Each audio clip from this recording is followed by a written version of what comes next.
30 de diciembre de 2004, Argentina, una de las catástrofes no naturales más grandes del país. Hablo de Cromañón, un incendio dentro de un local con el mismo nombre en el que se estaba haciendo un concierto de la banda de rock Callejeros. ¿Qué pasó esa noche? En este episodio haremos la reconstrucción de este hecho, considerado por víctimas y familiares como una masacre. ¿Por qué? Acompáñanos a descubrirlo. Esto es Relatos Rayados, donde contamos y trazamos las historias. Yo soy Zanahoria Mecánica. Yo soy Geje. Y este es un podcast producido por Sonus.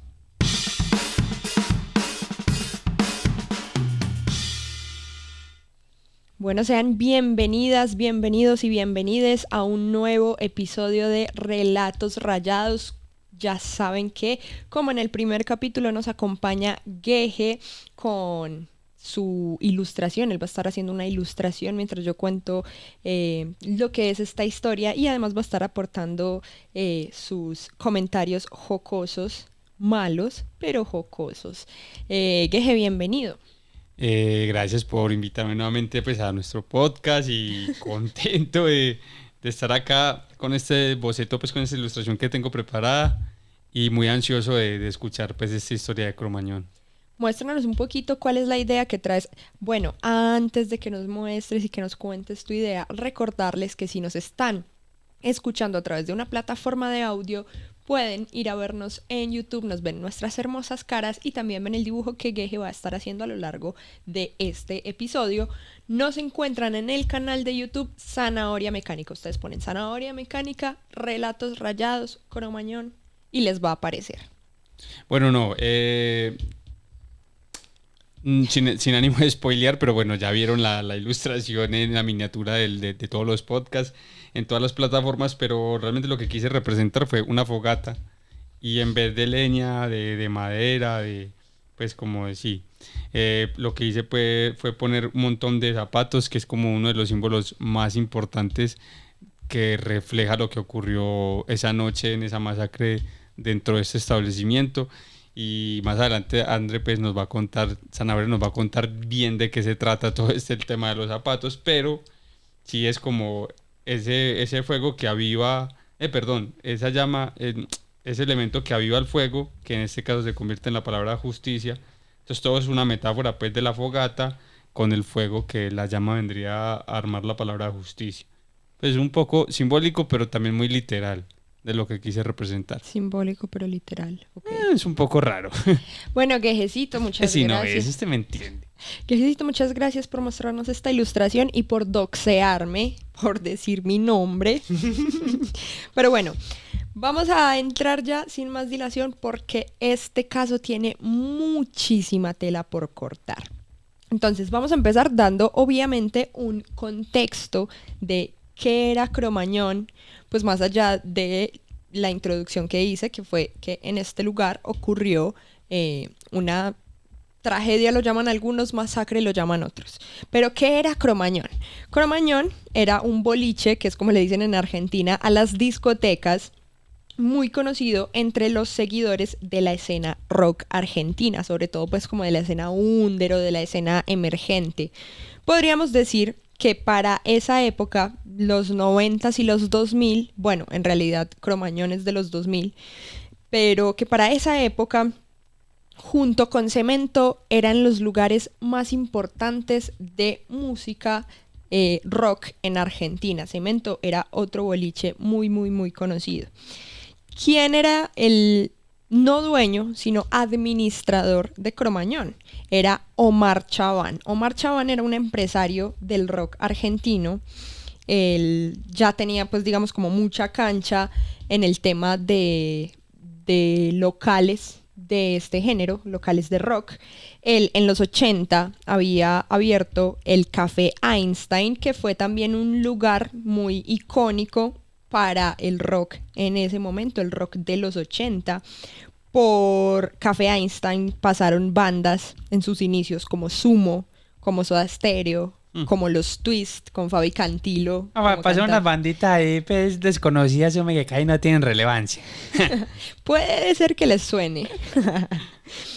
Esto en Café Einstein. Luego, en 1985 fue que Chaván inauguró Cemento. Estos dos que estoy mencionando sí eran, o sea, propiedad de Omar Chaván. En el 85 inauguró Cemento, que es otro lugar mítico, pues también ultra recordado por los y las argentinas. Por este lugar pasaron bandas como Los Violadores, como Patricio Rey y sus Redonditos de Ricota, La Renga, Todos Tus Muertos y un largo etcétera. O sea, pasaron bandas muy importantes, ya de la onda más rock barrial, podríamos decirlo. Pero a ver, pregunta. O sea que en Café Einstein lo que hacía el Caleocito de Chaván era armar foforros, pues él no administraba, sino que él decía, ay, voy a armar un toque, una coquetería, toque. No. No. Él era dueño de esos. Ah, era el dueño de ese lugar. Sí. No lo fundó él. Gueje, tienes que poner cuidado. No, sino que... No, yo lo hago poniéndome en el papel de quien está escuchando el podcast y está un poquito perdido o perdida. Pongan cuidado. Pongan cuidado, no hagan como yo. A ver, recapitulemos. Omar Chaván no era dueño de Cromañón. Ya les voy a contar cómo era el asunto, que es importante. Pero él era quien administraba Cromañón. Es decir, él no era el dueño, pero era el encargado de todo. Ah, ok. Y de Café Einstein y de Cemento, él sí era el dueño y hacía lo mismo que en Cromañón, administrar todo. ¿Listo? Entendido. Entonces, él era un empresario de la música, del rock específicamente argentino, era muy conocido, podríamos decir que era muy querido entre los miembros de las bandas porque le abría, por lo menos en los 3 lugares que tuvo, le abría como el espacio a esas bandas emergentes para que pudieran tocar. Y dicen que además era pues como de una forma, o sea, que era barato, ¿sí? Entonces, de alguna manera, él ayudó muchísimo también a difundir lo que era el rock argentino, a su manera, ¿cierto? Estaba metido en la escena, pues. Estaba ultra metido en la escena.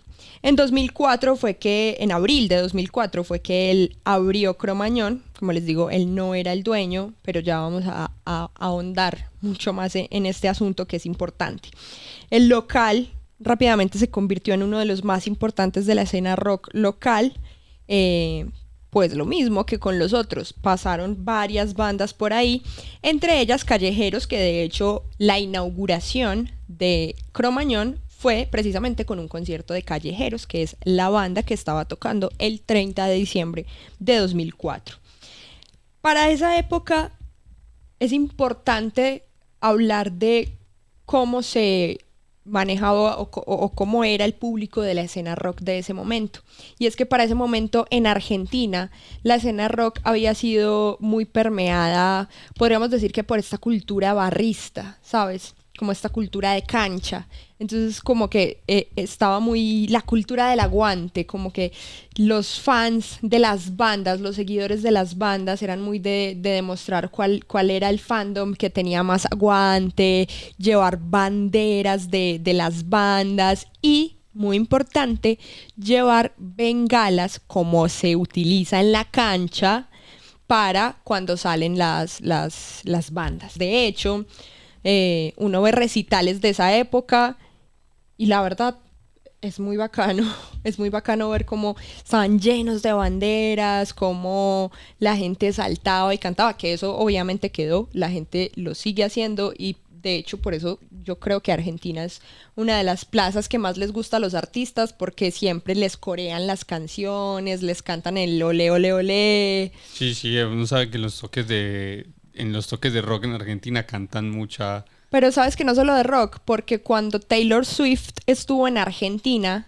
le cantaron ole, ole, ole, ole, Taylor, Taylor. Y ella en el micrófono dijo que le gustaba mucho cuando le cantaban ole, ole. Sí. Sí.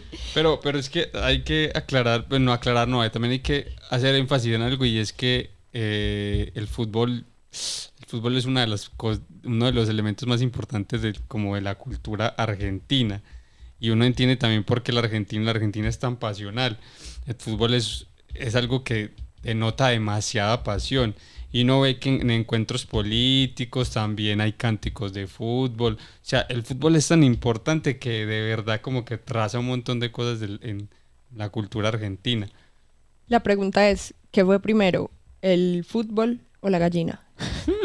Es decir, este tipo de cultura del aguante en la política, en la música, ¿viene del fútbol o será que más bien ya eso existía y el fútbol tomó cosas de, pues sí, de la cultura argentina? O sea, si hay un argentino escuchándonos y viéndonos en este podcast, cuéntenos en los comentarios. Pero igual, creo que no es un podcast de filosofía. A mí me gustaría, pero no lo es. Aunque todo es filosofía, Si uno se ponía a ver... Ve a fumar tu pipa hippie. Bueno, el caso, entonces, es que con este contexto de Cromañón llegamos a conocer quién era Callejeros, que era la banda que estaba tocando ese día. Callejeros, para ese momento, se había convertido en una de las bandas más importantes dentro de la escena rock local y dentro de la escena rock emergente. Ellos habían sido fundados en 1995, pero habían empezado, digamos, haciendo covers de otros artistas, como empiezan muchísimas bandas, y luego pues fueron tomando un sonido propio. Ya para 2004 estaban logrando como esa consagración, ya por fin les estaba pasando el sueño que tiene cualquier persona que haga una banda y es poder vivir de la música. Y ellos ya ese año lo estaban logrando. Había sido muy bueno ese 2004 para la banda. Por ejemplo, el 30 y el 31 de julio del 2004, ellos tocaron 2 fechas, 30 y 31, en el Estadio de Obras, que es considerado como el templo del rock en Buenos Aires. Y llenaron pues las 2 fechas en Obras. De hecho, hay un DVD de esta presentación en Obras, que fue muy polémico además porque la disquera decidió sacarlo después de que pasó el tema de Cromañón, e incluso la misma banda salió a decir que le parecía un irrespeto con los familiares y con las víctimas que se hubiera sacado pues este DVD de la presentación en Obras. Pero conciertazo, búsquenlo en YouTube y se ve pues también como toda esa pasión con la que lo vivía la gente.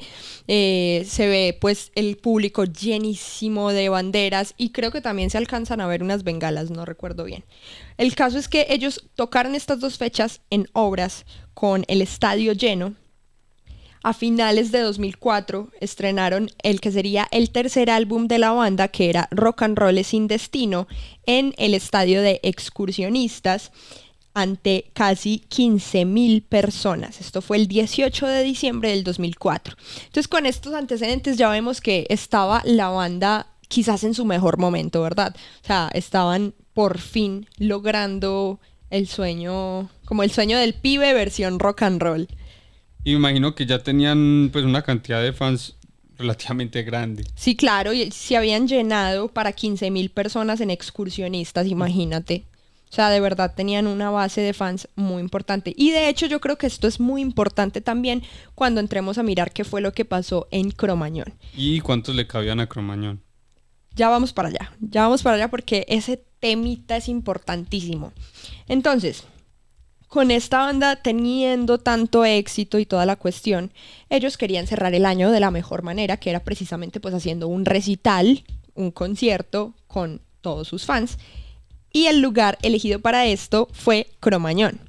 Cuenta una de las sobrevivientes de este hecho, que ella es de Villa Celina, que es de esa misma villa o de ese mismo barrio, son callejeros. Y ella cuenta que para esa época era muy común que si alguna banda del barrio la estaba pegando, como que en el barrio conseguían un micro, un bucecito, y se iban a ver a la banda prácticamente todos los de la cuadra, las familias. Así no les gustara. Yo soy no más sé. de cumbias, pero bueno.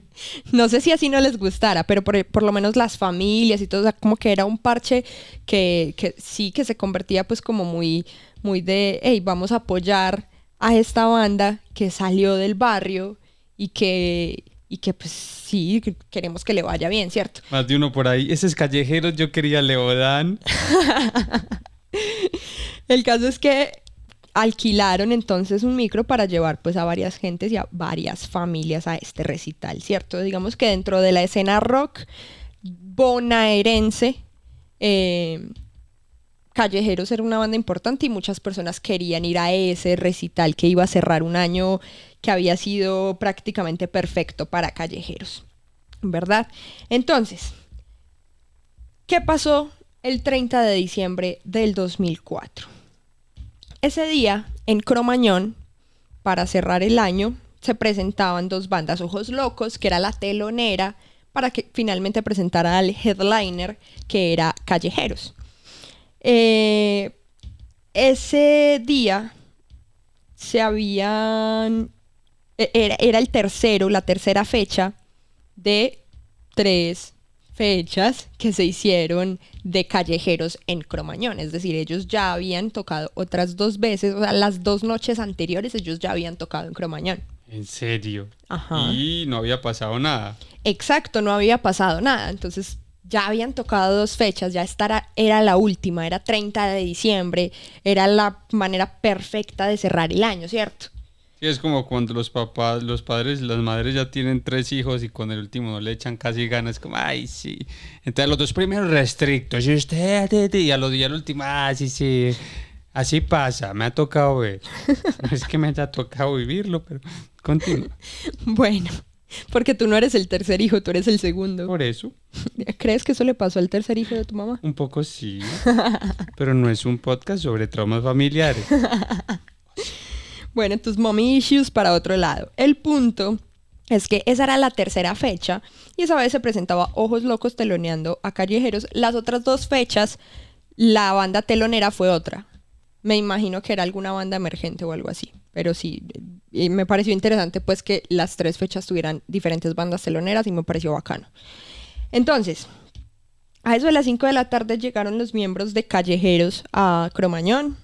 Normal, hicieron prueba de sonido, revisaron cuestiones técnicas, que las luces, que los micrófonos, que la escenografía, etcétera, etcétera. Todo bien. Se fueron a el lugar era así.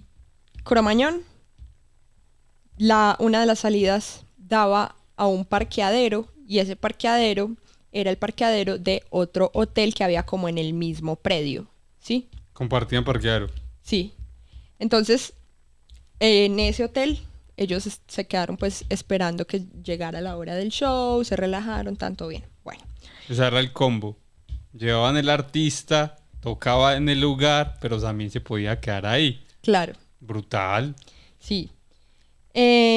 Había personal de seguridad que estaba a cargo de Callejeros. Ese personal de seguridad eran 30 personas, 5 de ellas mujeres. Hubo gente que cuenta que cuando entró la requisaron muchísimo, muchísimo, muchísimo. Hay gente que cuenta que le hicieron quitar los zapatos. Por ejemplo, hay una historia de una familia que fue junta a Cromañón, el hijo, el papá y la mamá, que la mamá tenía 40 años y ella nunca había ido a un recital, a un concierto. Y cuando llegó, le dijeron, señora, quítese los zapatos. Y ella, pero ¿Qué? ¿Por qué me están robando? ¿Por qué? Y es como, Esos rockeros, a mí sí me dijeron que eran unos vándalos, ¿sí vio? no, ella era como, ¿pero por qué? Y le dijeron como, pues necesitamos revisar si no lleva bengalas en los zapatos. Y ella como, pero yo tengo 40 años, ¿usted cree que yo voy a entrar a algo? Y le dijeron, las reglas son para todos. Y le hicieron quitar las zapatillas, los tenis, pues, como le decimos en Colombia. Entonces hubo gente que cuenta que sí, que la requisaron, pero a full. Pero después también hay otros testimonios de gente que cuenta que no la requisaron nada. Hay, por ejemplo, un testimonio de un chico que dice que cuando él llegó, o sea, él llegó al lugar sin boleta. Y en teoría no, Callejeros había hecho sold out. Uh-huh. Entonces él llegó al lugar sin boleta a ver si conseguía. Sí, un revendedor, Claro. una revendedora por ahí. Sí, alguna vez todos Nortes. Se hacen en el estadio. El caso es que él llegó sin boleta a ver si conseguía algo. Creo que muchos hemos hecho eso alguna vez. Y cuando llegó, una persona le dijo como, por allá hay un chabón que que es conocido de Omar Chaván, y él está dejando entrar gente si le pasas las lucas y le das plata. Qué culo. Bueno. Entonces el man pasó y cuenta que cuando él entró no lo requisaron para nada y que por ahí 8 personas que había delante de él también pasaron relajadísimas. Hay otra mujer que cuenta que cuando ella llegó muy sobre la hora y que lo mismo, ella llegó y como estaba como muy sobre la hora, ni la requisaron ni nada. Entonces el control no era tan estricto. Vamos a hablar de cómo era el local porque esto es importante en el momento en que empecemos a hablar de qué fue lo que pasó con esta bengala. El local era pues obviamente una bodega grandísima, tenía una entrada por un portón grande, pero ese portón era de esos que es como una puerta grandísima y una que puertica. Tiene exacto. Sí. Entonces, muy industrial, porque cuando lo mencionas me imagino muchas fábricas que posiblemente no solamente pues en Colombia, sino en muchas partes de Latinoamérica, inclusive del mundo, es así, una gran puertota, pero puertota por donde entran vehículos y una puertica chiquitica para no tener que abrir toda la puerta, sino para que entre solamente la persona. Sí, exacto. Entonces era así, una puerta grande, por esa, la entrada general de todo el mundo, por esa puerta la gente entraba y llegaba a, digamos, un pasillo, como un hall de entrada, que era pues un lugar por el que pasabas, pero al lado derecho tenías unos espacios donde se hacía la venta de boletería, ¿sí? Entonces caminabas por todo ese hall y llegabas a 6 puertitas chiquitas por las que ya entrabas como al salón general, que era donde se hacían los eventos. Los foforros, los bailes, los toques. Exacto. Entonces, luego de llegar como al sitio general donde se hacían los eventos, ahí ya estaba el escenario, pero cuando apenas tú entrabas por una de las puertas, a la izquierda había una barra, que era pues donde te vendían licor. Una barra brava. ¡Ay, solo callejeros! Vamos a ver callejeros. No, esa barra no. No está tan alejado de la realidad. pero sí, una barra donde te venden licores, gay. Sí. Luego yo no vendo licores. Porque sonó como licores, gay, la marca de licores. Podría sacar una marca de licores. Sí, pero no. Bueno, basta. Luego más adelante estaban unas escalas que tenían las escalas a la izquierda y las escalas a la derecha. Por esas escalas subías al segundo piso, que era algo así como un mezzanine, ¿sabes? Como un balcón, ¿sí? Más palcos, como algo más... Pues en muchos conciertos, a veces los segundos pisos los usan más de palcos y te cobran más caro, porque de ahí se supone que ves mucho mejor, estás más cómodo, mesitas para tomar... Sí, de hecho, en ese segundo piso quedaba la zona VIP y precisamente en la zona VIP no solo había gente que había pagado más por la boleta, sino que estaban pues como los invitados, los familiares de la banda, que esto también es muy importante. Todos los miembros de la banda llevaron a sus familias. Por ejemplo... Rosqueros. No, por ejemplo, el guitarrista Maximiliano de Herfi llevó a 9 personas de su familia. Rosquero. No, mentira. No, derecho. porque imagínate, era ya la consagración de un año que había sido perfecto para la banda. Sí, pues sí, obvio total. querían que la familia estuviera, ¿verdad? Uh-huh. Bueno, entonces estaban estas escaleras que daban a ese mezanine. Ahí era la zona VIP y además ahí también estaban los baños. Listo. Esa era la distribución. Grábensela en su cabeza. Búsquenla también en Google, que por ahí está como el mapa y muchas imágenes pues de lo que era Cromañón. Entonces, en la presentación de Ojos Locos, que era la banda telonera, no pasó nada, pero sí estaban ya prendiendo bengalas, porque de verdad, o sea, es que el tema de las bengalas estaba muy, muy, muy permeado en la escena rock argentina. Yo creo que ya no, me corrige algún argentino si es diferente. Pero en ese momento estaba muy, muy, muy permeado el tema de las bengalas y pasaba mucho que, o sea, o sea, en cualquier concierto de cualquier banda de rock, los hinchas de la banda llevaban las bengalas, ¿sí? Entonces, cuando estaba la presentación de Ojos Locos, sí, la gente empezó a prender bengalas. Recordemos que este era un lugar cerrado. Entonces, nada, después de que Ojos Locos terminó, Omar Chaván se subió al escenario prácticamente a putear a la gente.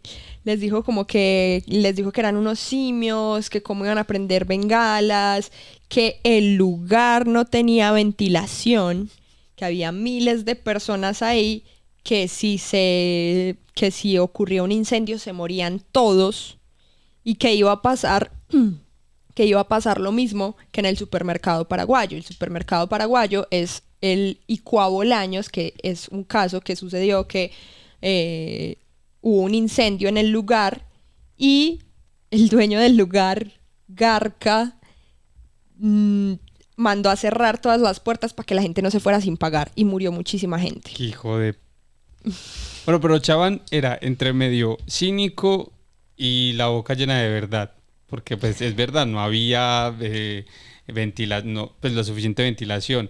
Pero es también un poco como, ¡Ey! Yo tengo el lugar todo cerrado, hermano. Vea, tengo eso todo llevado porque no soy buen administrador. No es que nos podemos morir. Es un poco entre medio cínico y con la boca llena de verdad. Sí, sí. Y es muy fuerte porque anticipó lo que iba a suceder. Eso sí, bueno, ya hablaremos de culpas. En todo caso, a eso de las 10:50 de la noche empezó el show de Callejeros. Callejeros se montó al escenario. El vocalista de la banda, Pato Fontanet, les preguntó varias veces, ¿se van a portar bien? La gente, sí.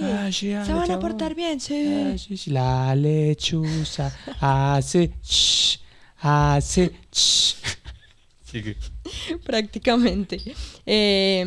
Nada, empezaron. Le pregunté al batero como, listo, ¿podemos empezar? Sí, todo bien, tan.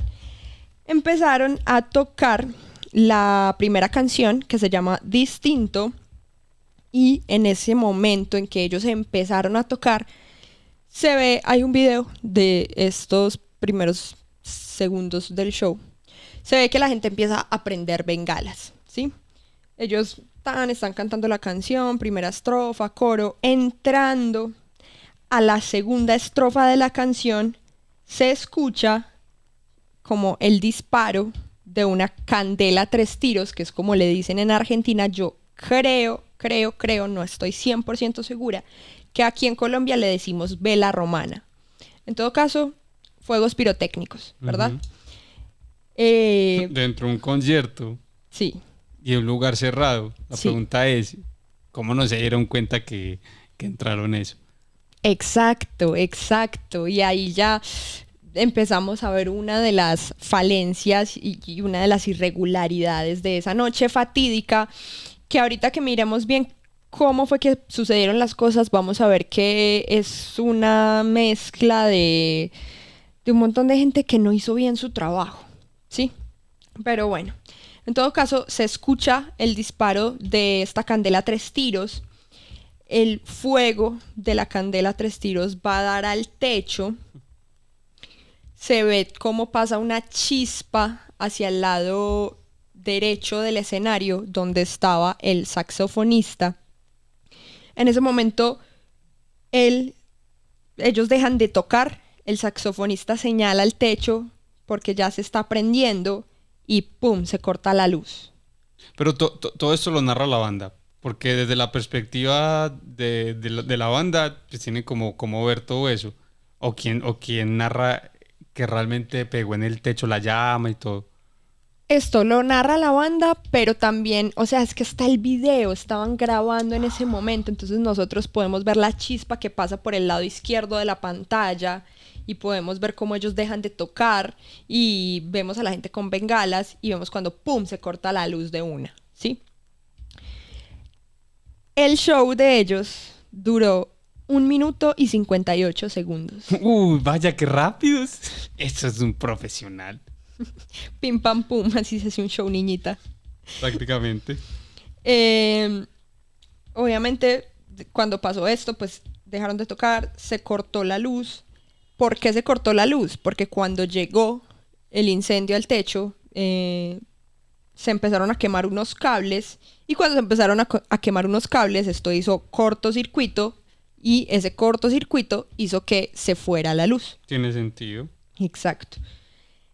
Quienes estaban ahí dicen que cuando se cortó la luz no se veía absolutamente nada. O sea, que era... Hay una sobreviviente que dice como cuando se va la luz, uno al principio no ve nada, pero después como que la vista se acostumbra y ya vos podés ver un poco. Que en ese momento no fue así. Que... Como cuando uno sale en la madrugada al baño porque se está que se revienta las ganas de mear. Y entonces si usted llega y prende la luz del baño de una y dice ¡pum! Pero si usted cierra los ojitos y prende la luz y va abriendo así, es más fácil. Lo mismo cuando la vaya a apagar.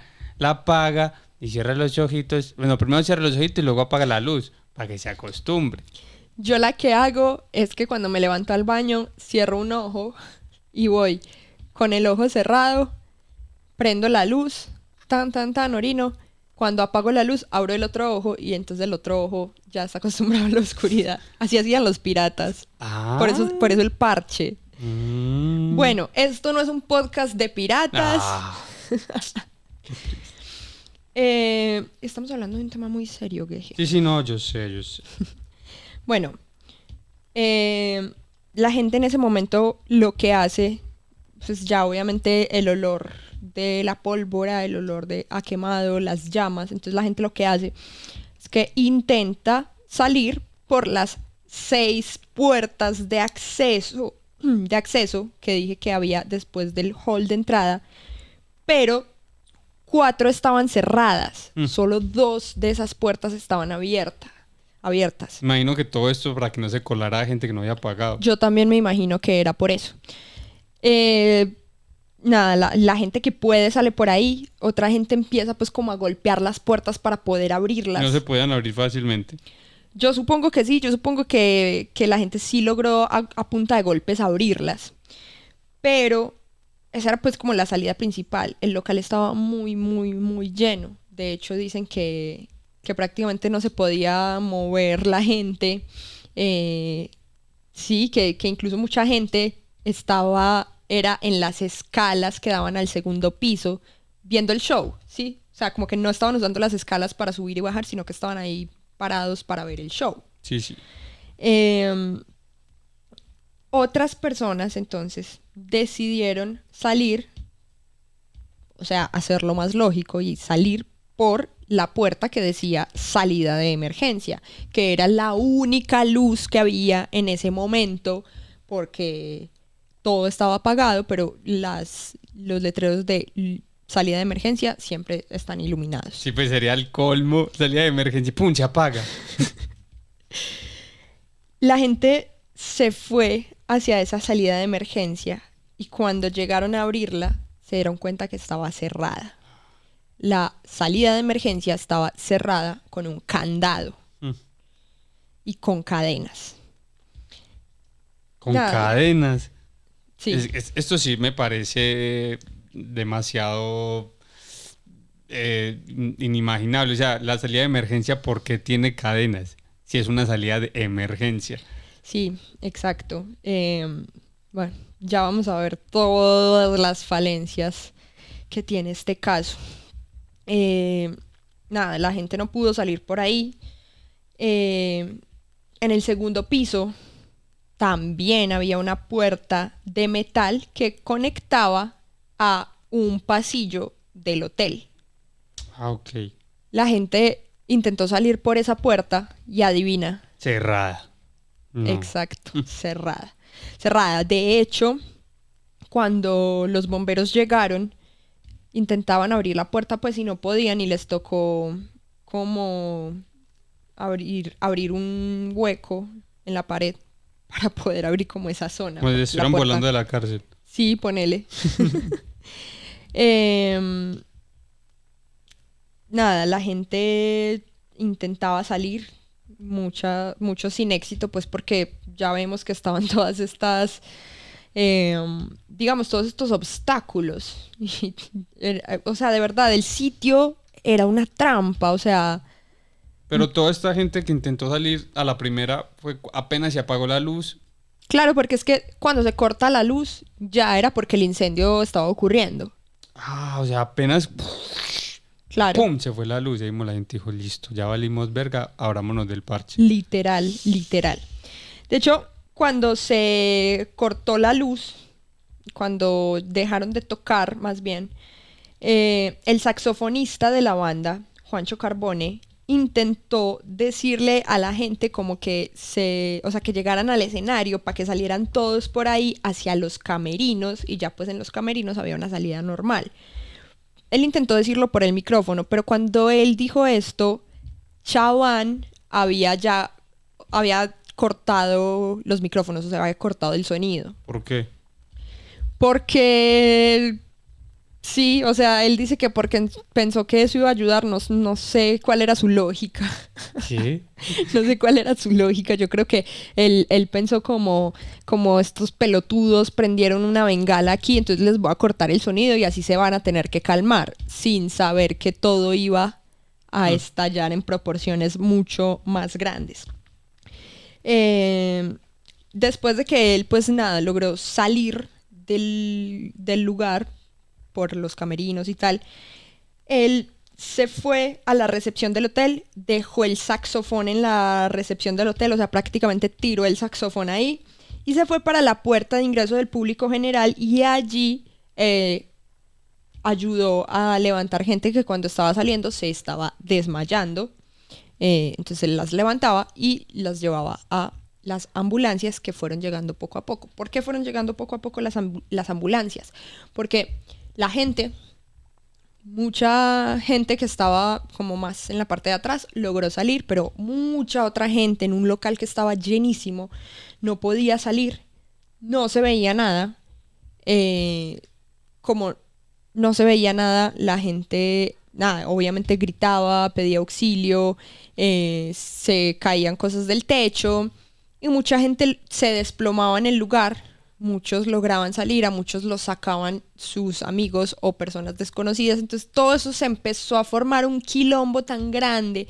Las personas que salían y que los otros sacaban se iban como atestando afuera del lugar. Se iban quedando en la calle y obviamente pues nada, se empezó a regar la voz de que algo grave estaba pasando Claro. en Cromañón y obviamente empezaron a llegar las ambulancias, ¿sí? Entonces lo que hizo el saxofonista Juancho Carbone fue salir y ayudar a levantar a la gente que estaba saliendo y se desmayaba, ¡pum! Pregunta, Cromañón queda en un lugar relativamente concurrido, pues el sector. Yo no sé porque no conozco ese lugar de Buenos Aires. Lo que sí te puedo decir es que queda frente a Plaza 11, que es una plaza, creo yo, relativamente conocida de Buenos Aires, por lo menos a mí me suena mucho, también me suena por canciones. Entonces, pues no, la verdad no sé si es concurrido o no. Solo sé pues que en ese momento la gente se fue dando cuenta. Y Claro, fue pero llegando. porque digamos es un lugar muy concurrido donde también hay mucha gente, digamos que pasa en una zona rosa, que zona rosa es como lo que llamamos acá un lugar como muy lleno de fiesta, de comercio, tan. Y aparte todo este mundo, todo ese montón de personas saliendo de un lugar con toda la gente que está afuera, también se pudo haber ocasionado un caos afuera y el tumulto. No, yo creo que no. Yo creo que este era como el único local que había, por lo menos por ese sector o por esa calle. Porque de hecho, pues nada, en los videos que uno ve de ese hecho, Ujú. no se ve como que haya otros locales alrededor o como que haya gente que haya salido de lugares. No, no, no. O sea, como que ese era el único local que había en ese sector.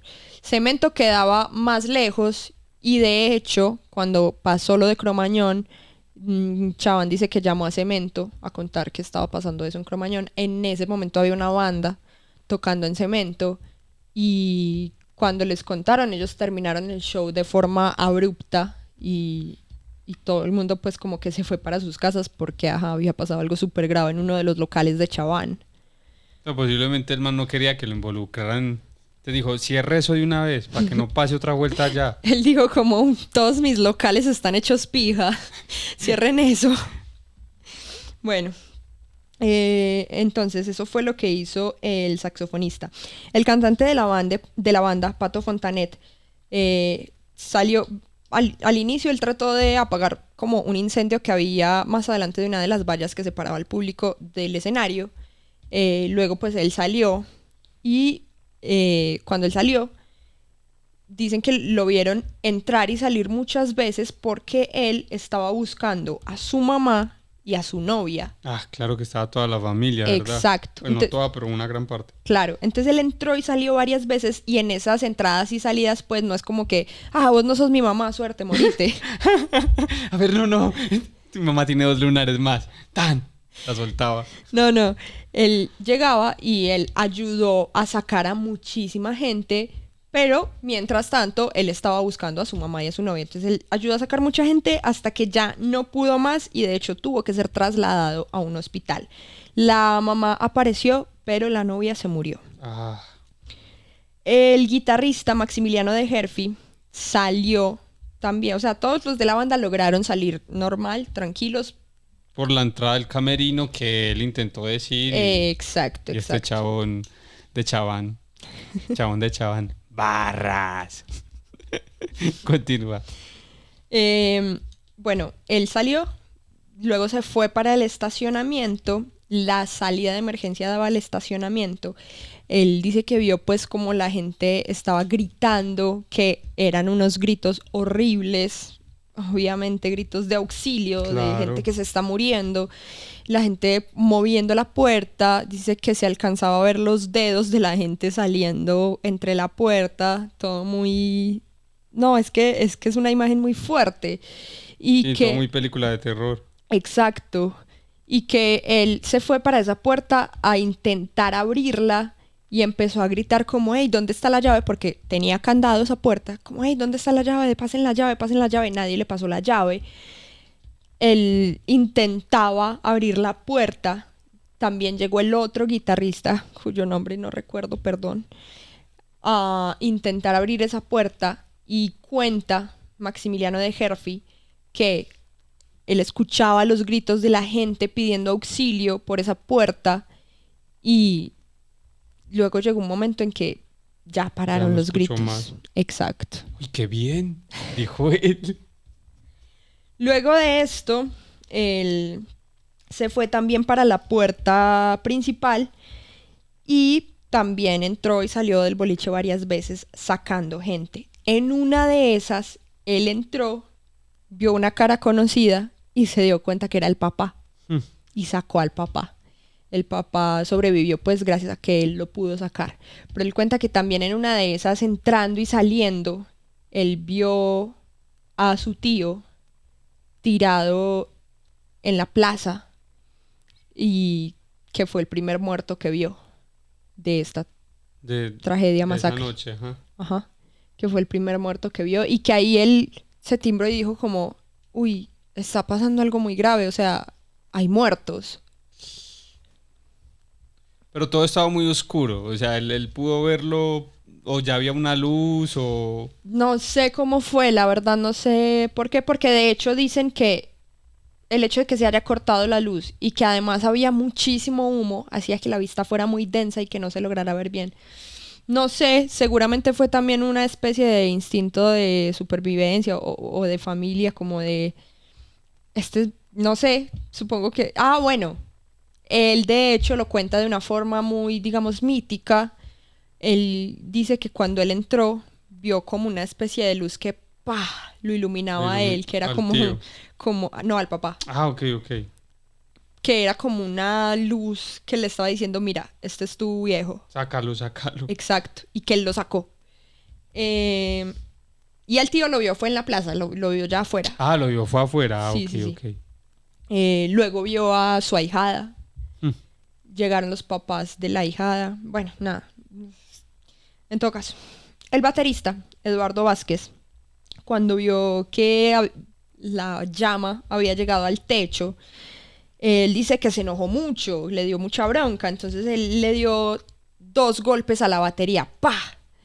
Y las baquetas volaron. Y él dice pues que él es como muy calentón, como muy chispita, ¿sí? Como que se enoja muy fácil. Entonces él tan dio ese golpe y se paró y se abrió, como enojado, sí, no es como que él había visto como, fue, pucha, nos vamos a morir todos, sino que fue como que él enojado se paró y se fue. Pero antes de que pararan el concierto, el man ya se había ido. Pues en el momento en que pararon el concierto, Pero, bueno, el momento. claro. Pensé que era como, Pararon. Me bojo y miren a ver qué van a hacer sin batero. Sí, fue como que al man le dio mucha rabia, entonces en ese momento pararon, él dio esos golpes tan y se paró súper enojado y se fue tan de una, ¿sí? Entonces él dice que él se fue, se paró un rato en el estacionamiento, en el parqueadero, y él dice como que él pensaba como, o sea, básicamente él dice que hizo una pataleta, porque él dice como no, yo me salí y yo pensé que al rato iba a llegar alguien y me iba a decir como no, relájate, tranquilízate, ya pagamos, ven y sigamos con el concierto. Pero que él se paró en el estacionamiento y que nadie llegaba. Entonces que él dijo como, pero ¿por qué no llegan? Es Y como esa persona que va a pelear y dice, Soltame, no te están agarrando. No, agárrame. Él dice que él, entonces cuando vio que no llegó nadie, luego vio que por la otra puerta empezó a salir gente gritando que todo se estaba quemando, gente con la cara negra llena de hollín, claro. gente con las camisetas rotas, y que ahí él dijo como, a la verga, si está pasando algo grave. ¿Qué hizo él? Se fue para la habitación del hotel y dice él que se metió debajo de la cama y que se tapó los oídos y que estaba teniendo un ataque de pánico. Eso dice él. La exnovia de él dice algo diferente. La exnovia de él dice que cuando llegó a la habitación, ella lo encontró a él con el manager de Callejeros, que era Diego Argañarás, que estaban llorando, y que cuando él la vio a ella le dijo, no me digas que hubo algún muerto. Bueno, nada. Mientras tanto, la gente dentro del local intentaba salir como podía. Y no podían. Mucha gente se desplomó porque el material que había en el techo Empezó a caer. empezó a desprender gases tóxicos. ¿Y Entonces, qué había en el techo con gases tóxicos? O sea, ¿qué tipo? ¿Un plástico? sí, un material que ya vamos para allá. Ya vamos para allá cuando miremos todo lo que hicieron mal muchas personas. Entonces empezó a desprender gases tóxicos y por eso mucha gente caía, se desplomaba antes de poder salir, ¿sí? Porque además, o sea, ten en cuenta que el sitio estaba hiper lleno, ya de por sí, sin que hubiera pasado nada, a la gente le costaba moverse en el lugar. Es decir, por ejemplo, cuenta una de las sobrevivientes que ella sabe que en ese local, para ir de abajo a los baños que estaban arriba, tomaba por ahí 1 minuto, máximo 2. No, en serio. Y que ese día, antes de que pasara lo que pasó, que ella fue con el novio y le dijo como, ay, vamos al segundo piso. Y que empezaron a caminar y que estaba tan lleno de gente que por ahí 5 minutos para poder llegar a las escaleras. Entonces nada, mientras la gente a oscuras, sin ver nada, trataba de salir con tanta gente, con tanto tumulto, unos pasando encima de otros, pues nada, era demasiado tiempo respirando gases tóxicos y mucha gente se desplomó. Y de hecho dicen quienes atendieron la emergencia que la mayoría de gente, prácticamente todos, los que estaban atendiendo y los que murieron era por problemas respiratorios porque estaban inhalando algo tóxico. Nada, como había mucha gente que no podía salir, empezaron a llegar las ambulancias. El SAME, que es el Sistema de Atención Médica de Emergencias, cuentan que no dio abasto para lo que era la magnitud de este suceso. Entonces, lo que pasó fue algo muy bonito y fue que muchos de los chicos y chicas que estaban en este lugar y que ya habían salido bien, empezaron a entrar y salir sacando gente. Sacaron toda la gente que podían. Había gente que se sacó la camiseta, se la amarró como alrededor de la cara para no respirar el humo tóxico Ujú. y se metían a sacar gente a lo que marca. Claro, a lo guerra, así, en Exacto. una manifestación. Exacto. Se veía, hay muchas imágenes de la prensa que también empezó a llegar para cubrir lo que estaba pasando y se ven pues imágenes de gente que sale pues con otras personas en brazos. Hay una foto muy, muy, muy famosa que fue la portada de Clarín, donde se ve un chico que está sacando a otro como en los hombros y es muy impactante porque el man, uno ve la foto y parece que tuviera un bigote, pero cuenta el fotógrafo que no, que eso no era un bigote, que era como que de la respiración, todo el hollín que él estaba sacando de la nariz, entonces le había formado una sombra negra debajo de la nariz y encima de los labios como si fuera un bigote. La gente que no podía entrar y salir sacando gente, lo que hacía era que se quedaba afuera y le daba agua a la gente que salía. Muchas veces se ven imágenes de cómo salía gente con personas en los brazos inconscientes y se ve como algunas personas tenían como bidones de agua y les echaban agua encima como para que reaccionaran y toda la cuestión.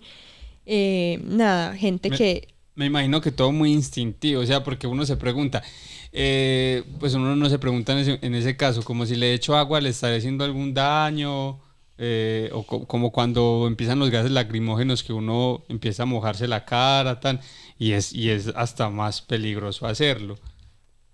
Sí, yo no sé si en este caso tenía algún tipo de peligro. No sé, la verdad. Eh, Solo sé pues que la gente estaba como haciendo eso y dándole agua a los que podían y calmando a los que podían, montando en ambulancias a los que no podían caminar o a los que se desplomaban cuando salían. Nada, muchos sobrevivientes se pusieron la 10 para ayudar a otras personas que no habían podido salir del todo bien. De hecho, en medio de la desesperación, como había muchísimas ambulancias en el lugar, hubo gente que sacaba los tanques de oxígeno de las ambulancias sin saber utilizarlos ni nada y los llevaba para intentar darle aire o a algún familiar o algún amigo o a personas desconocidas, porque eso también fue algo que sucedió. No es que las personas trataban de salvar solamente a los conocidos, no, era como tú dices, algo instintivo, como yo veo que mucha gente se está muriendo, yo no soy capaz de ver esto, yo voy a hacer todo lo posible porque no mueran muchas personas. O se tapa los ojos, como hizo el batero.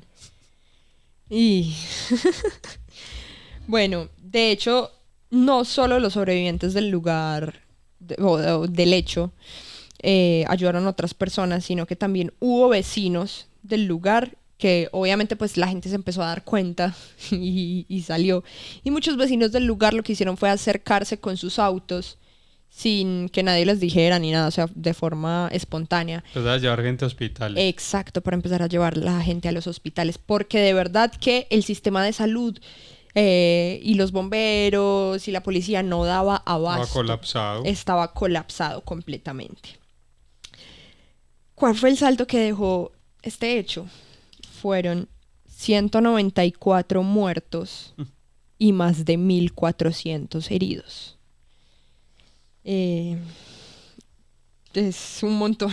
Es un montón de gente que murió por ir a un concierto. Pero si lo dices así, es como si ir a un concierto mata. O sea, por ir a un concierto en el que no había garantías. Claro, por eso. Es que a mí me toca mucho este caso porque me parece muy fuerte y muy triste que las personas que estaban, o sea, parce, iban a casi que a celebrar el final del año viendo a una banda que les encantaba y no pudieron volver.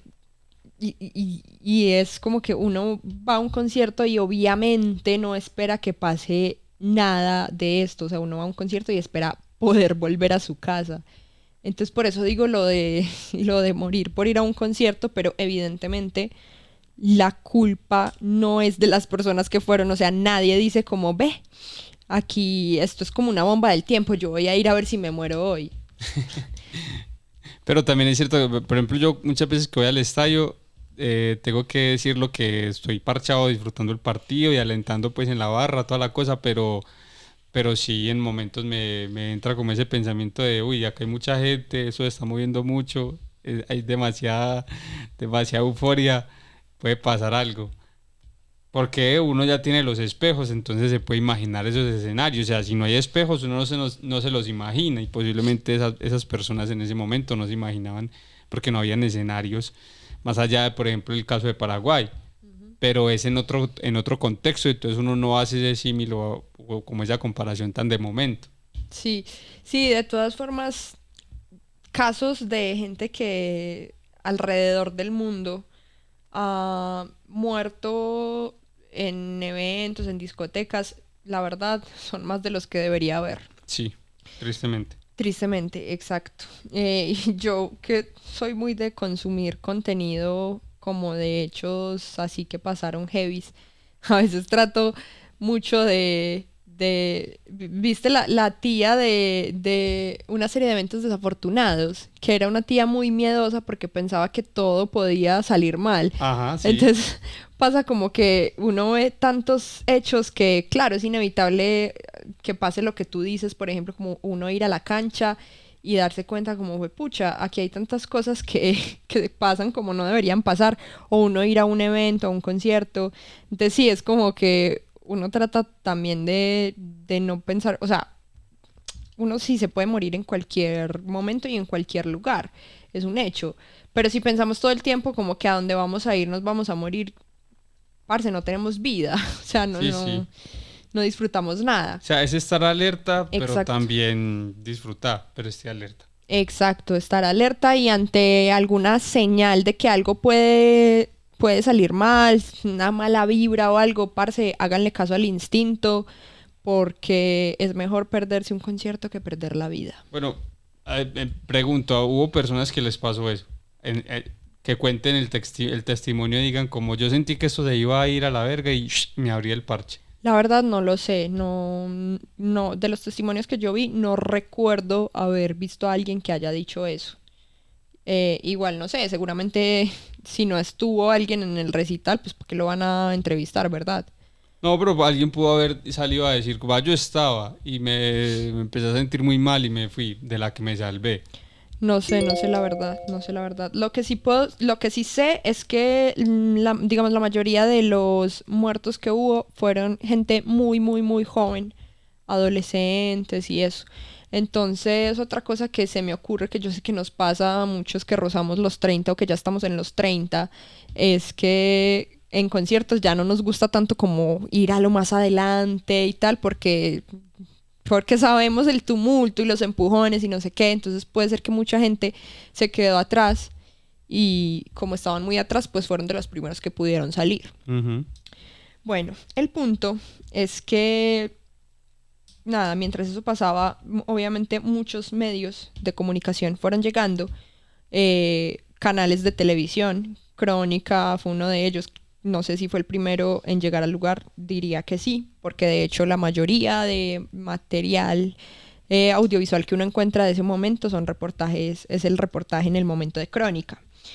Nada, llegaron a mostrar todo lo que estaba pasando, los familiares de las personas que estaban en el lugar, que muchos, como digo, eran adolescentes o personas muy, muy jóvenes, empezaron a recibir llamadas. Por ejemplo, la mamá de un chico que murió, sí, la mamá de un chico que murió allí, dice que la llamó la nuera, que ella contestó y le dijo como, hey, a tu hijo le gustaba Callejeros, y ella le gusta Callejeros.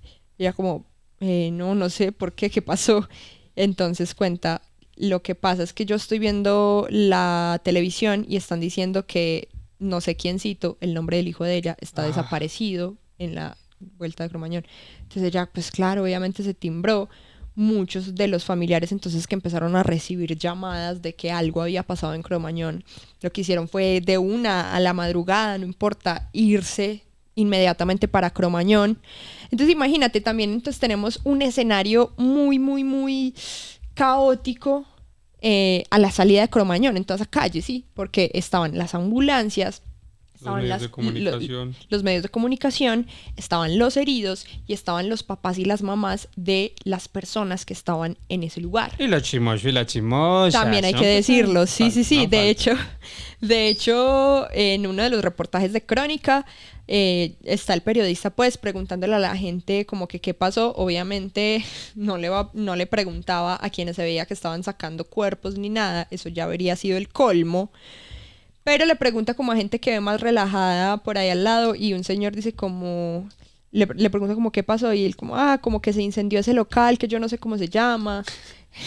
Y él era un vecino del lugar y le preguntan como... ¿Y usted qué está haciendo? No, acá cogiendo el chisme, hermano. Que inclusive a veces son personas que en vez de estar ayudando, estorban, porque sí, o sea, si de verdad están estorbando. En una tragedia uno está ahí de chismoso.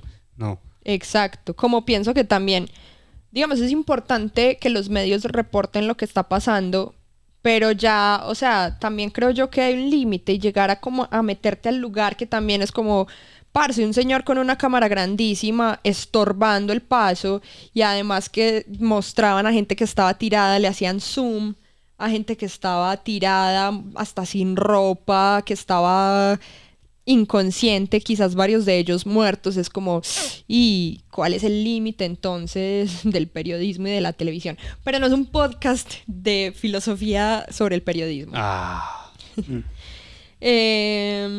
Nada, los medios ahí, los padres y madres ahí, todo era un caos. Muchos padres y madres llegaban a buscar a sus hijos, los mandaban a hospitales, ellos llegaban a los hospitales, buscaban en este hospital, no estaba, buscaban en este hospital, no estaba, buscaban en este hospital, no estaban, buscaban en la morgue, no estaba, volvían a Cromañón. Y pasó algo muy fuerte, una imagen muy fuerte, y es que muchas de las personas que sacaban y que ya estaban muertas, las apilaron como en una hilera en la banqueta, en la vereda. Sí, yo vi esa imagen. Yo no he visto mucho, pero vi esa imagen y me pareció muy...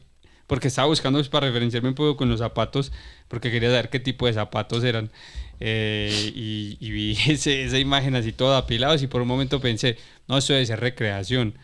Pero no era verdad. Era verdad, no era recreación, para nada era recreación. Nada, los medios también ayudaron a como a sensacionalizar, si es que esa palabra existe, y a exagerar el relato. En su momento se dijo, por ejemplo, que había una guardería que funcionaba en el segundo piso, en los baños, porque hubo niños y niñas que estaban en el lugar, pero... Familiares del... Exacto, eran familiares y algunos hijos pues de los empleados de allí, pero no es que hubiera ninguna guardería en ese lugar, como, esos rockeros, porque eso fue algo también que pasó. Querían encontrar un culpable en el momento y querían que ese culpable fuera el público del rock, como estos rockeros irresponsables. Se habló incluso del consumo de sustancias, del consumo de licor, se habló obviamente del tema de las bengalas, que sí, está muy mal prender una bengala en un lugar cerrado, pero esto no fue lo único malo que pasó, ¿sí? Entonces, nada, el relato al principio fue muy sensacionalista, fue muy amarillista, y muy inconsciente al tratar de culpar a las víctimas. Nada, la evacuación completa del lugar de todas las personas y cuerpos que habían en el lugar solo se pudo completar hasta las 2:30 de la mañana del 31 de octubre, y estamos hablando de una... De diciembre. Perdón, de diciembre. De diciembre. Y estamos hablando de una tragedia que sucedió a las 10:50 de la noche. Al día siguiente, obviamente los hospitales colapsados y llenos de las víctimas que habían recibido a lo largo de la noche. En los hospitales se pegaban en la entrada de la puerta un listado con las personas que habían llegado de Cromañón, con los nombres de las personas. Entonces, nada, imaginarás la angustia de las familias al tratar de encontrar a los familiares. Casi todos eran los papás y mamás de las víctimas. Y nada, recorriendo hospitales y recorriendo la morgue y nada, pues. Hubo casos, por ejemplo, hay uno que me parece muy curioso, y es que era un adolescente, y este adolescente salió pues del lugar de Cromañón, pudo salir bien, y nada, en medio del caos todo estaba hecho mierda, él no tenía celular para llamar a nadie, y justo, no sé, salió una persona de una fábrica y vio que él estaba ahí como todo desorientado, como todo sin saber qué hacer, y lo que hizo fue que le abrió la puerta del local y le dijo, listo, pasa la noche acá. La familia estaba muy, muy, muy angustiada. Claro. Al otro día, pues buscándolo hasta que no sé cómo, bueno, él al otro día pudo pedir que le prestaran un teléfono, llamó a la casa. Ellos llegaron y lo encontraron ahí y les volvió el alma al cuerpo. No me imagino. Hay otra imagen u otro caso de una señora que también vemos que está con otra persona buscando a su hijo, muy, muy, muy angustiada, y en esas le suena el teléfono, el celular, ella contesta de una. Cuando contesta, le vuelve el alma al cuerpo cuando le Era dice la cómo voz del está en la casa. Le vuelve el alma al cuerpo. Y bueno, y después otras imágenes no tan alegres de cuando la gente se da cuenta que su hijo está en la lista de los muertos. Nada, obviamente por la naturaleza de lo que pasó, por la magnitud de lo que pasó, es un caso que conmocionó muchísimo, muchísimo al país y obviamente a los familiares y a las víctimas. Entonces lo que pasó fue que luego de que ya, digamos, se calmaron un poco las cosas, de que los sobrevivientes pues se fueran asentando otra vez en sus casas y toda la cuestión, los familiares y las víctimas se organizaron en colectivos para exigir justicia por las víctimas de Cromañón. A partir de estos colectivos es que a este hecho no se le conoce como tragedia, sino como masacre. ¿Por qué como masacre? Porque una tragedia es algo que sucede de forma fortuita, digamos, no, algo que casi que no se puede evitar, que pasa por el azar de la vida. Pero una masacre sucede cuando se obvian un montón de cosas, y aquí hubo responsables que no hicieron las cosas como debían hacerse, y por eso se pedía justicia por Cromañón, y por eso no se habla de tragedia, sino que se habla de masacre. ¿Qué fueron esas cosas que salieron mal? Abróchense los cinturones, porque vamos a hablar de todo lo que había mal. Entonces, cuando la bengala da al techo, resulta que este techo tenía una media sombra. Yo no sé bien qué material es ese, pero así se llama, una media sombra. Y ese material es sumamente inflamable, muy, muy, muy inflamable. Es un material con el que pues la verdad se usa mucho en obras. Ah, ¿tú lo conoces? Sí, yo lo conozco en construcción. Cuando uno ve por ahí que, ay, mira, están armando un edificio, qué bacano. Entonces uno ve que es como una tela medio negra, que es como negra, transparentosa, la usan mucho para cubrir cosas pues en obra. Cuando uno ve que hay edificios que están apenas construyendo y que los cubren como con una lona, ¿es eso? Es eso, que uno podría pensar que es un fantasma, y dice, ay, mira, un fantasma. Pero no, es que es eso. Ah, ok, Dice, gracias. ay, un dementor. No es un dementor, no es un dementor. Menos mal. Sí, menos mal. Gracias, Geje, por ilustrarnos. Es que yo trabajé 2 meses en una obra. No, mentira. Sigue.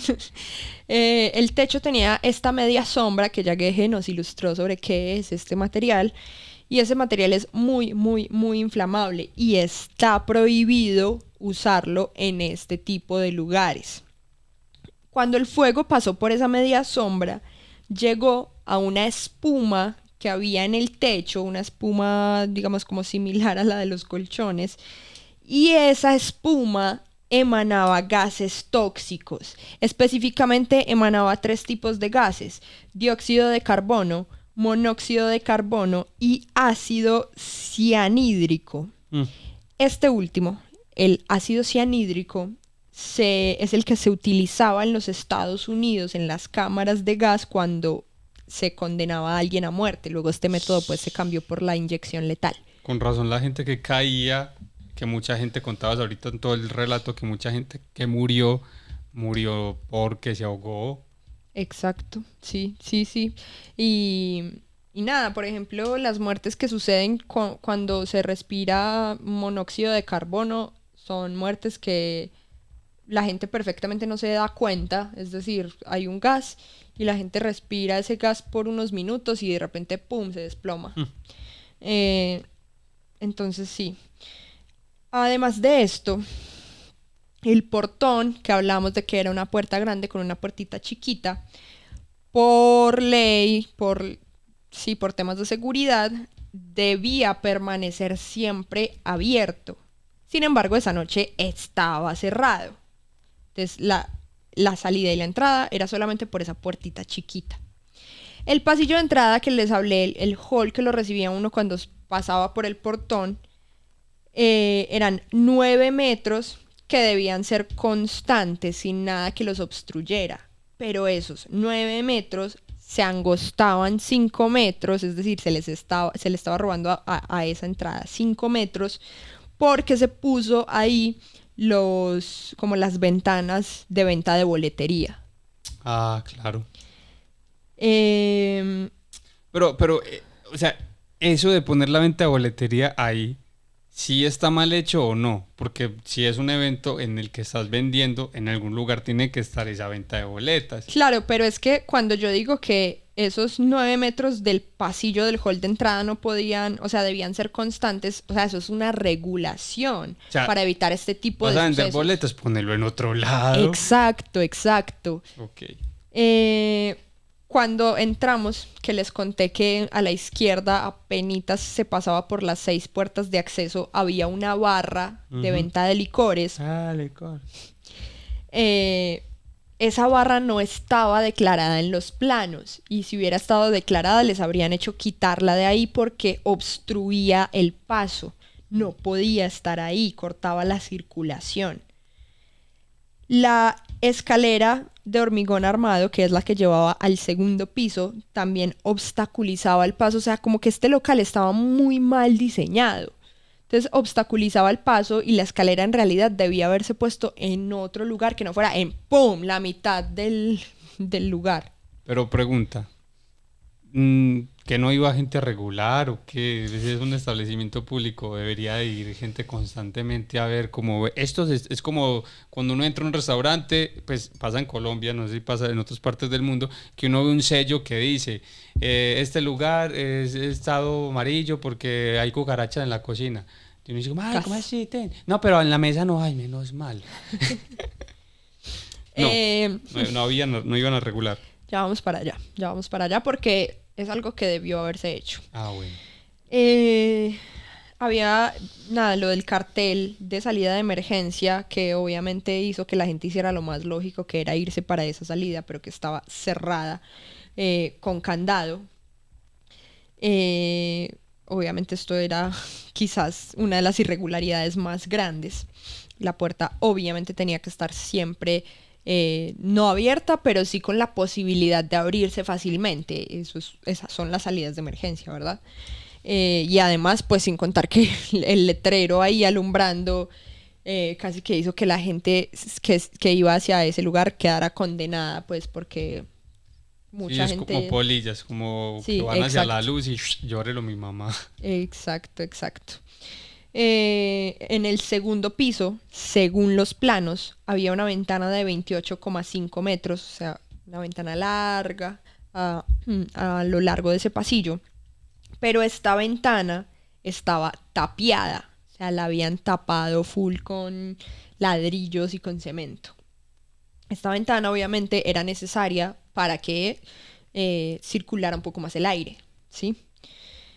El local inicialmente tenía 4 extractores de aire, 2 habían sido retirados hace mucho tiempo y en el lugar donde habían quedado los orificios lo que hicieron fue tapiarlos y los otros 2 dejaron de funcionar cuando se cortó la luz.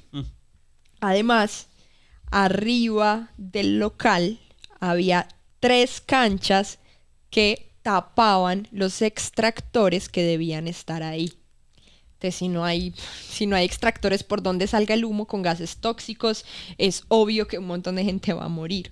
Claro, canchas que posiblemente nunca tampoco pidieron permiso y las armaron ahí. Exacto, exacto. Delicado. A lo largo del salón donde se llevaba a cabo el evento, había varias columnas. Esas columnas debían tener cada una franjita fluorescente para que en caso de corte de luz, pues la gente pueda ver un poco y pueda saber cómo hacerse una idea del espacio en el que está y el camino para seguir, ¿verdad? Uh-huh. No tenían la franja esta fluorescente que debían tener.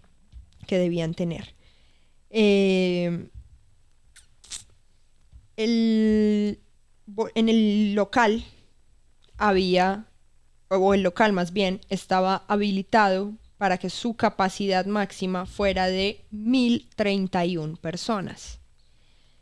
Ese día se dice que más de 3.500 personas. El manager de la banda dice que ellos pusieron en venta 3.500 boletas. O sea, eran conscientes de que iban a meter 3 veces más de lo que le cabía al lugar. Sí. Le cabía en condiciones, digamos, adecuadas, teniendo el espacio sin obstaculizar ni nada de eso. Exacto. Pero ellos, ampliando un poquitico más, le podían meter más gente. Sí. Entonces, imagínate cómo de lleno estaba el lugar. Con Total. Más de 3.500 personas por un local al que le cabían 1.000. 3 veces más, o sea, habían 3 veces más de lo que podían albergar. Exacto. Y además se encontraron folletos promocionales en los que se ofrecía el lugar como un venue con capacidad para 5.500 personas. Ay. El local tenía 15 extintores. De esos 15 extintores, 10 estaban despresurizados. 2 de los únicos 5 que estaban cargados estaban vencidos desde octubre. Y además el certificado de prevención contra incendios estaba vencido. Entonces ahí uno dice, pucha, este local tenía tantas cosas que funcionaban mal, que no debían ser así. ¿Qué pasó? Bueno, seguimos entonces con las inconsistencias de este caso. Investigando, indagando, se dieron cuenta que la policía estaba recibiendo sobornos para dejar que el boliche funcionara. Por ejemplo, Cromañón estaba habilitado como un lugar de baile, como una discoteca, pero el lugar funcionaba como centro de eventos, como microestadio, ¿sí? O sea, no se podían hacer legalmente, no se podían hacer conciertos allá. Exacto, legalmente no se podía hacer porque era un local bailable. Delicado.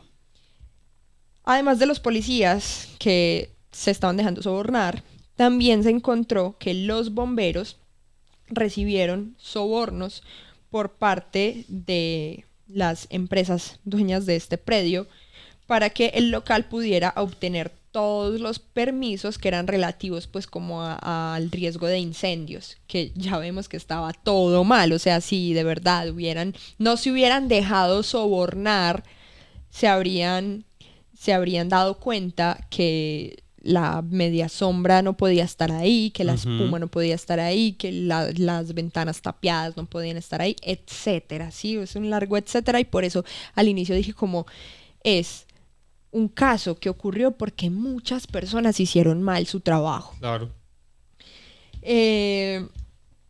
Un día después de Cromañón, Omar Chaván fue detenido. Él dice que él se había como ido para un lugar, que se encerró porque porque sentía mucha presión. Esto no lo leí yo en ningún lado ni nada, pero para mí se estaba escondiendo. ¿Qué sé Sí, yo? ¿qué más podría estar haciendo? Sí. Yo sé que muchas personas sufren de un ataque de pánico y es real, pero cuando vos sos el principal responsable, uno ya empezaría a dudar un poco si era un ataque de pánico, si era una coartada o si quería huir o qué sé yo. Ajá. Bueno, resulta que Chaván estaba involucrado porque era como la cara más visible de Cromañón. Prácticamente él era el que manejaba todos los asuntos de Cromañón, pero como dije al inicio cuando estaba dando el contexto, ese local no era de él, sino que era de una empresa que se llamaba Nueva Sarelux S.A. Esa empresa le alquilaba la propiedad a otra empresa que se llamaba Lagarto S.A. Ninguna de estas empresas era argentina. Nueva Sarelux era de Uruguay y Lagarto no recuerdo de dónde era, pero ninguna de estas empresas era argentina. Esto se conoce como empresas offshore, que es una empresa offshore, una empresa que funciona en un país, pero que está radicada en otro país, con lo cual no todas las regulaciones del país en el que opera le aplican a esa empresa porque en teoría es una empresa extranjera, pero esto pues se suele hacer para evitar ese tipo de controles. Pues como todas estas marcas McDonald's, Burger King o ya son otro tipo de Uy, ejemplo. ahí sí me corchaste, no sé. Igual no es un podcast de mercadeo. Hoy hemos tocado muchas áreas, hemos tenido que aclarar muchas veces que no es un podcast de tal o tal o tal. Bueno, en todo caso, mirando pues todo este tema de las empresas y tal, se encontró casi que como una cadena que nos llevó a darnos cuenta que todas estas eran como empresas fantasmas que no tenían propietarios reales. De hecho, había una de las empresas, porque estas dos no eran las únicas, había más empresas. Había una de las empresas que en los papeles le pertenecía a un señor y a una señora.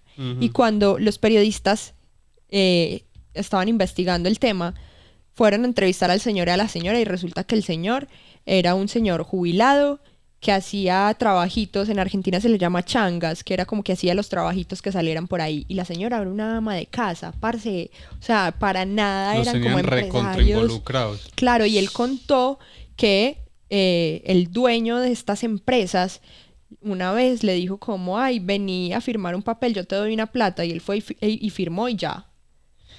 Entonces nada, al final todas estas empresas fantasma se conoció que en realidad eran de Rafael Levy, un señor que tiene un historial que, ojito, no lo voy a mencionar aquí, pero garca, garca.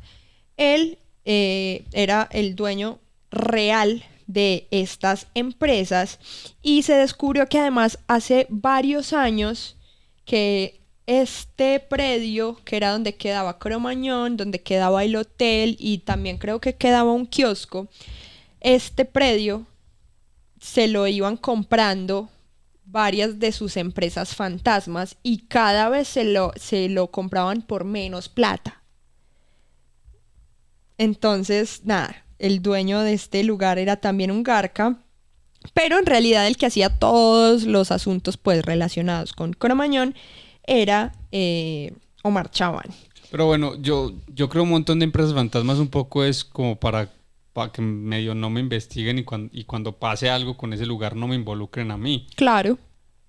Pero como pasó fue una masacre, se va a ahondar tanto que sí se va a encontrar quién está detrás de todo. Sí, que también hay que decirlo, todo esto fue gracias a la insistencia de los familiares y de los sobrevivientes que no querían que el caso quedara en la impunidad. Entonces se hizo, o sea, el caso había sido muy vistoso porque, 194 personas murieron en un boliche tras ir a un concierto, pero además los familiares no estaban dispuestos a permitir que el caso quedara en el olvido y entonces por eso formaron los colectivos que ayudaron a que se investigaran todas estas cosas y varios familiares de las víctimas que eran abogados y tal también pues hicieron parte pues como de todo este caso. El jefe de gobierno de Buenos Aires para ese momento era Aníbal Ibarra. El jefe de gobierno pues obviamente estaba encargado pues de revisar que todo en la ciudad funcione bien. Él dicen que fue el responsable pues de haber permitido que el local siguiera funcionando pese a todas sus irregularidades. A pesar de eso, a él nunca lo llamaron a declarar. Él dice que nunca tuvo causa penal, sino que es solamente una imputación y ningún juez lo vinculó con el caso. Aún así, a él se le hizo juicio político. ¿Por qué se le hizo juicio político? Porque se creía o se tenía la percepción de que él no había estado a la altura de las circunstancias para lo que necesita su cargo, ¿sí? Entonces, por ejemplo, él ese año había recibido 36 alertas advirtiendo irregularidades en varios locales bailables, pero él no hizo nada al respecto. En 2003 había desarticulado el área encargada de hacer las verificaciones de cada uno de estos locales porque se recibieron denuncias de corrupción. Entonces él dijo como listo, se van todos. Pero nunca volvió a articular un área encargada de hacer esto. Entonces se había recortado muchísimo el personal de esa área. Como se había recortado mucho, ya no se podían hacer tantas visitas como eran necesarias para revisar que todo en estos locales estuviera funcionando de manera correcta. El caso es que el 7 de mayo del 2006 a Aníbal Ibarra lo destituyeron porque se encontró que él no había estado a la altura de la situación. Y a pesar de que vemos que lo destituyeron porque se le hizo juicio político y se encontró que había hecho muchas cosas mal, penalmente no le pasó nada. No, de hecho lo sobreseyeron. En agosto de 2008 comenzó el juicio por Cromañón y había en total 15 acusados. No voy a mencionar a todos los 15 acusados, pero voy a mencionar como a los que más nos llaman la atención, ¿sí? Omar Chaván, obviamente, que de hecho fue la persona a la que más se le cayó en su momento, y sí, él era un garca que hizo un montón de cosas mal, pero no era el único culpable, aún así fue el que recibió como la pena más grande.